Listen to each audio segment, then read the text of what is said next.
তার ফোর্সের নেতৃত্বে আমাদেরকে শহীদ মিনারে নিয়ে যাবেন। ওখানে থাকার সব ব্যবস্থা ওনারা করবেন। মিছিল সহকারে আমরা যাব। আমরা ওখানে যাওয়ার পরে কালকে আমরা মঞ্চ করব এবং আজকে এনসিপির নেতৃত্ব আসার কথা ছিল, আপনারা জানেন। এই পরিবেশে আসলে ওনাদেরকে আনার মতো পরিবেশ আমরা দেখি নাই। এই জন্য চেষ্টা করবো ওনাদেরকে আগামীকালকে আমরা অনুরোধ করবো শহীদ মিনারে মঞ্চ করে কালকে আমরা নেতৃবৃন্দকে এনে বক্তব্য দেওয়ার জন্য।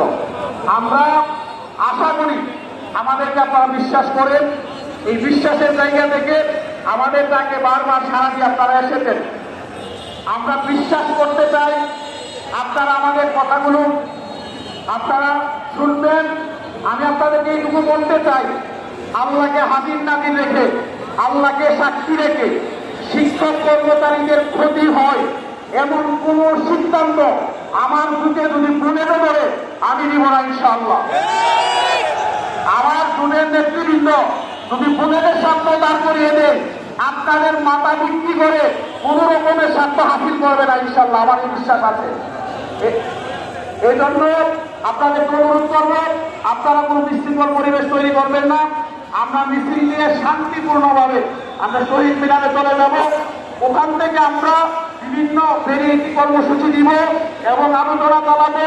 এই কর্মসূচি আর আলোচনার মাধ্যমে আমরা প্রজ্ঞাপন দিয়ে বিজয়ী দেশে ৪,০০০ শিক্ষা প্রতিষ্ঠানে ফিরে যাবো ইনশাআল্লাহ।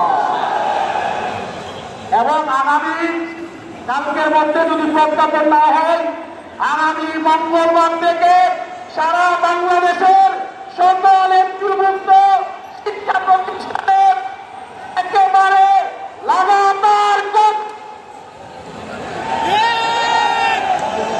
আহ্বান জানাবো।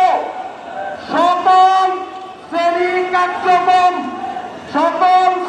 কার্যক্রম বন্ধ করে ৬ লক্ষ শিক্ষক পরিবার শহীদ মিনারে অবস্থান